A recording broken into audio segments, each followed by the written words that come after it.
A BBC investigation has found that Albanian drug gangs are offering to pay for migrants to cross the English Channel if they work in the UK drugs industry when they arrive.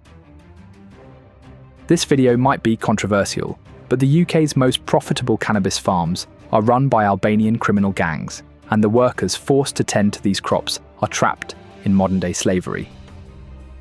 In recent years, the United Kingdom has faced a growing challenge with Albanian gangs involved in illegal cannabis cultivation. These groups smuggle people into the country, making them work under awful conditions. So, how much money do they make? Well, it is a very small amount, almost like no pay. It fuels even more criminal activities and exploitation. Law enforcement, particularly Greater Manchester Police, has been cracking down on these gangs, seizing millions of pounds worth of cannabis. But the question is, how far does this go? How much do these gangs really control? And why are so many innocent people caught in the middle of it all? Let's see. So, the scale of cannabis cultivation in the UK is alarming. In 2022, police made 10,788 seizures of cannabis, a figure that rose to 13,247 in the following year. This upward trend underscores the expanding operations of these criminal networks.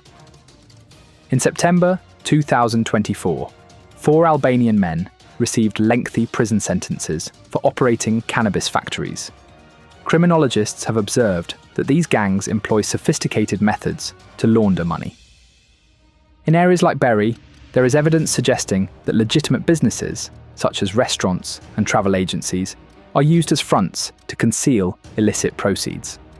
While victims of modern slavery are unlikely to be found in the back offices of these establishments, they are often hidden in residential properties, making detection challenging for law enforcement.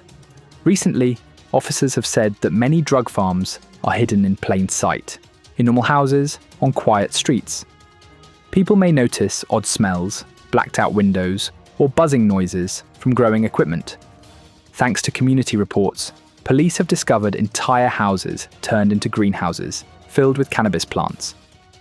One example came from Stockport, where neighbours reported strong smells and constant noise.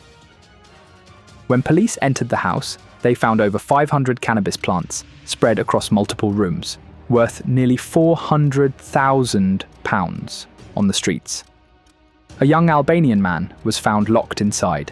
He told officers he had been promised a job in construction, but ended up a prisoner in the house. His story isn't rare. Many victims are lured with false promises and then held captive. They often have no passports, no money, and no way out. Some are told their families back in Albania will be harmed if they try to escape or talk to the police. This is what makes modern slavery so hard to tackle. It's hidden, silent, and terrifying. But with growing awareness, that silence is starting to break. Many organisations are stepping in to support these victims.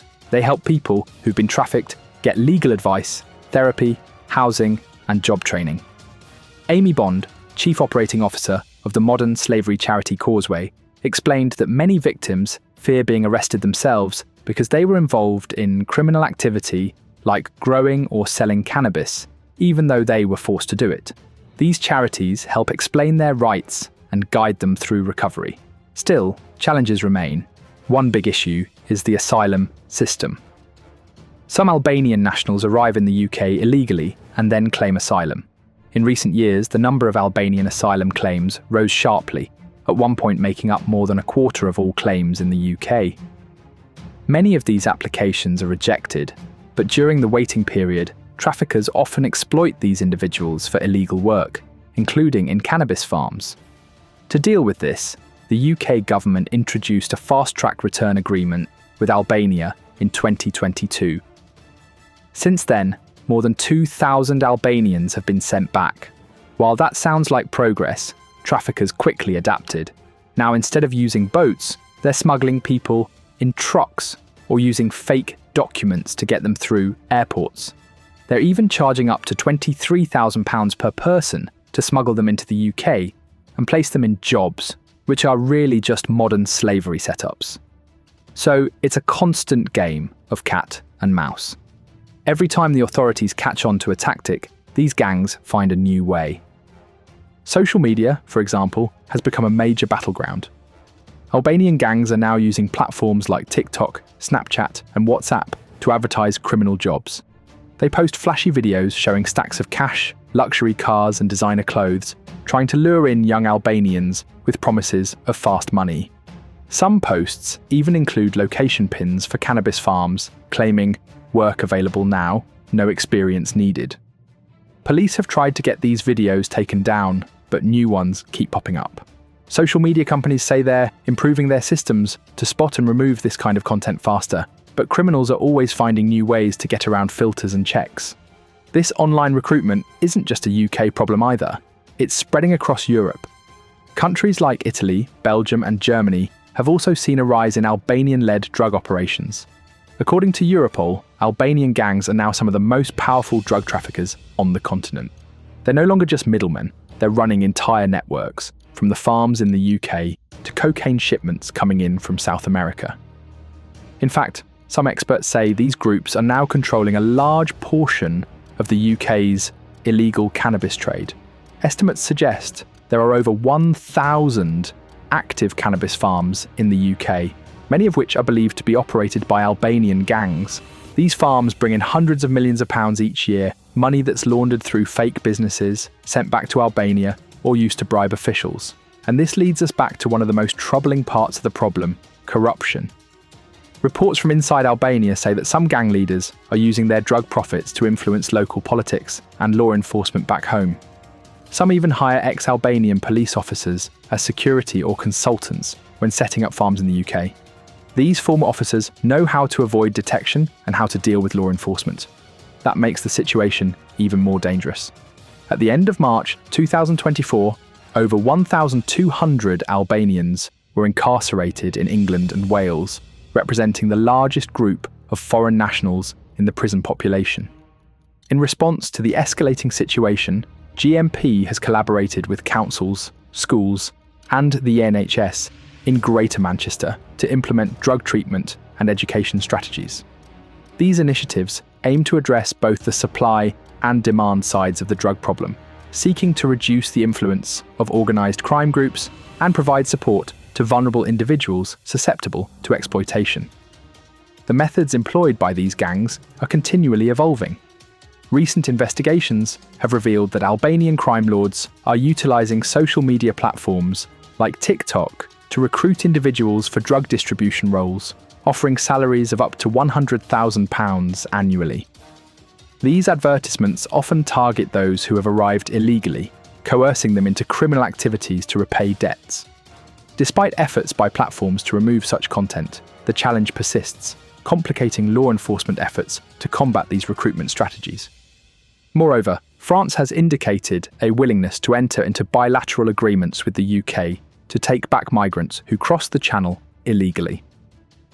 This development could mark a significant shift in addressing the migrant crisis and the associated smuggling tactics employed by Albanian nationals. Notably, following a 2022 UK-Albania fast-track returns deal, Albanian traffickers have shifted from using small boats to smuggling individuals in lorries, charging up to £23,000 for covert passage.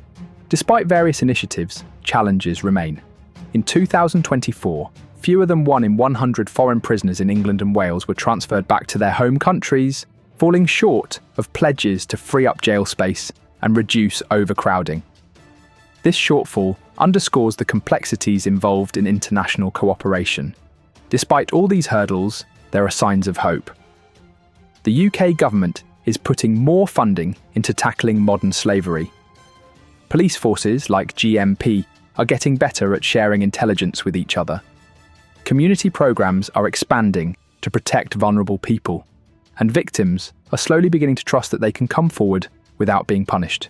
The work is far from over, but every cannabis farm shut down, every trafficker arrested, and every victim rescued brings the UK one step closer to ending this hidden horror. For now, the message is clear. This is not just a drug issue, it's a human rights issue, a safety issue, and a fight that needs all hands on deck: police, government, charities, schools, tech companies, and everyday people working together to stop modern slavery and give victims a real way out. So now, what do you think is the real solution to stop this cycle of crime and modern slavery? Should the focus be more on breaking the gangs or on protecting and helping the victims? Drop your thoughts in the comments below and let's talk about what we all can do to make a difference. See you in our next video. Until then, take care and thanks for watching.